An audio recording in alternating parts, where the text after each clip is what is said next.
Halo, bertemu kembali bersama saya di sini. Kali ini kita bahas saham lain lagi ya, selain CDA dan koin karena lumayan lucu karena saya beli koin, beli CDA, saya diserang, saya jual koin, saya diserang, dibilangnya saya investor teri kecil ya.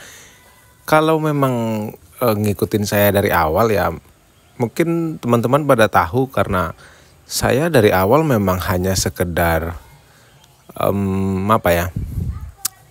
perjalanan saya tentang investasi saham, itu saya hanya memperlihatkan perubahan-perubahan portofolio saya, pertumbuhannya. Jadi dengan duit yang kecil gitu ya, saya juga jelaskan bahwa saya sekian persen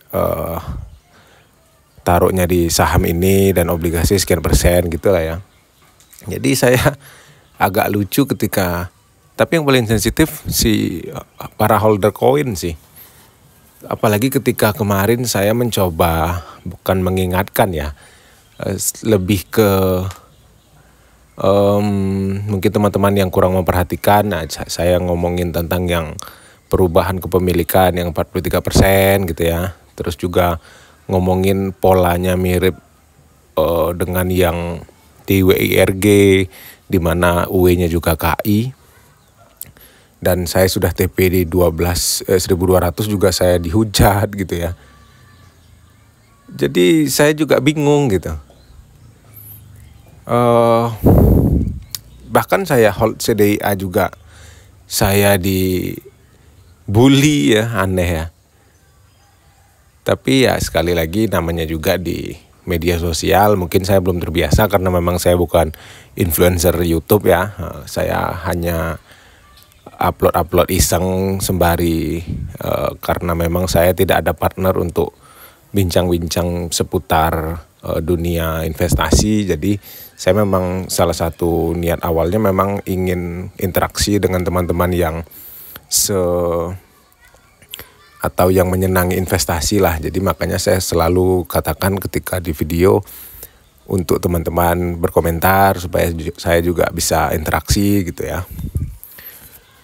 Oke, kita akan bahas SSIA di mana beberapa waktu lalu sempat booming. Tapi ketika booming saya memang belum tertarik karena harganya masih terus naik ya. Dan beberapa waktu ini saya lihat agak cooling down, tetap diakumulasi oleh Dwi Muria atau Jarum dan juga entitasnya Pak PP dengan akumulasi tipis-tipis. Nah, jadi sekarang saya mulai susun strategi untuk mulai cicil. Karena juga kita lihat di sini harganya sudah mulai agak sideways dari ATH ke sekitar 2.300-an. Kita akan coba melihat karena ini belum bisa kita lihat dari key statistiknya ya, karena memang ini seperti hampir bisa kita katakan backdoor listing lah. Karena kepemilikannya yang sebelumnya ini SSIA sekitar 73% masyarakat, dan saat ini sudah berkurang menjadi 52%, artinya 20%-an sudah mulai diserap oleh beberapa orang atau entitas. Jadi mungkin targetnya ke depan hanya tersisa 30-40% atau bahkan 20% ya masyarakatnya. Alasannya mungkin ya karena memang saya sedikit mengikuti, tapi ini bisa benar dan bisa salah.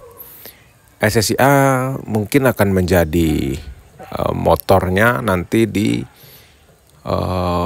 proyek Smartpolitan di Subang. Itu terintegrasi dengan beberapa proyek-proyek strategis lainnya, di mana juga ada sekitar 60 km dari kota Smartpolitan tersebut. Itu ada Pelabuhan Patimban ya, di mana di sana sudah masuk investasi dari BYD. Memang dari awal kemunculannya Patimban tersebut lumayan lumayan digadang-gadang untuk menyaingi Pelabuhan Tanjung Priok, di mana sebelumnya itu menjadi yang terbesar untuk impor ekspor kendaraan. Ya mungkin kedepannya tren atau semuanya akan beralih atau terbagi dua lah paling tidak ya. Dan juga di sini saya sempat kulik bahwa SSIA memiliki kepemilikan lahan di daerah Subang tersebut cukup banyak, sekitar 1.200 hektar atau berapa gitu lah ya. Pokoknya intinya menjadi salah satu pemilik lahan terbesar di daerah tersebut, di mana itu adalah potensi, dan mungkin itu juga yang dilihat oleh Pak PP dan grup Djarum supaya bisa lebih leluasa di daerah tersebut.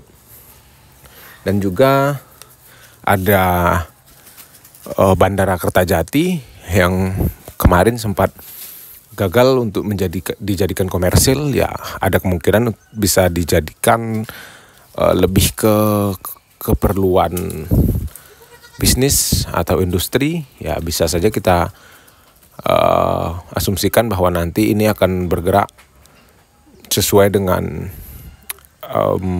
meningkatnya intensitas bisnis di daerah tersebut. Dan juga ada tol, dan juga ada ya banyak lah, karena saya melihat di sana sudah terencana dengan baik, terintegrasi dengan strategis lah ya kawasannya. Jadi saya lumayan tertarik dengan proyek ini. Jadi saya mungkin akan cicil ya, walaupun SSIA saya targetkan tidak akan lebih dari 20% dari porto. Untuk harga mungkin saya akan mulai cicil di kisaran bawah 2.300 ya. Karena di sini saya lihat, kita cek saja yang entitas grup Djarum, dia masuk pertama kali itu ada di bulan Juli tanggal 4, itu langsung masuk di atas 5% dengan 247 juta lot, hampir 248. Sisanya hanya di bawah 1% tambahannya ya, cicil tipis-tipis. Nah ini ada di harga kisaran 4 Juli ya. Nah ada di kisaran 1.700-an. Lalu ada si Pak PP awalnya masuk menggunakan apa ya? Menggunakan TPIA kalau nggak salah. Ini pertama kali masuk Pak PP di tanggal 8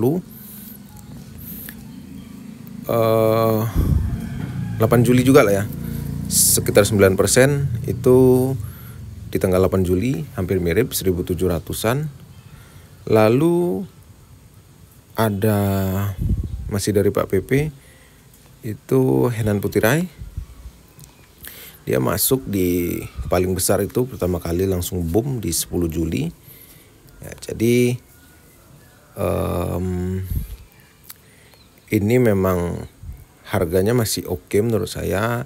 Jadi tapi saya kemarin sempat baca bahwa Dwi Muria sebelumnya mengakuisisi, atau bukan mengakuisisi ya, membeli saham treasury-nya SSIA itu di harga kisaran inilah ya, 800-an kalau nggak salah.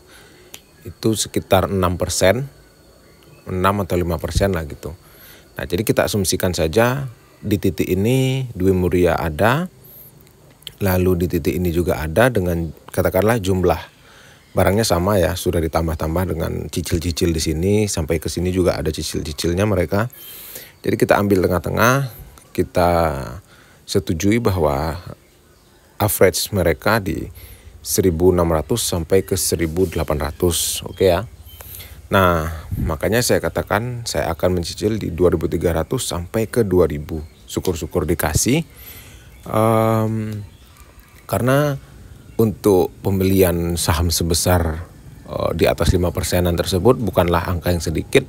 otomatis mereka juga tidak akan membiarkan harga menyentuh average mereka, paling tidak hanya mendekati, dan mereka akan tambah lagi karena memang ini hanya atau baru permulaan mereka masuk ke dalam SSIA, dan prediksi saya memang SSIA nanti hanya disisakan sekitar 30 atau 40% saham masyarakatnya, dan Dwi Muria ataupun entitas Barito Group mungkin akan menjadi pengendali.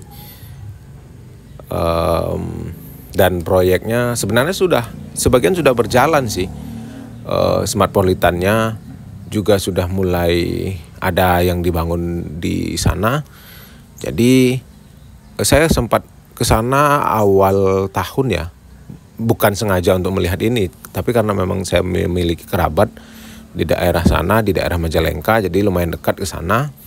Saya sempat cek, ya lumayan inilah. Saya mulai ininya di sana itu harga tanah sudah mulai naik hampir 50%, dan permintaan pembelian lahan itu sangat meningkat signifikan, dan juga ekonomi perlahan di sana mulai menggeliat, orang mulai makin ramai.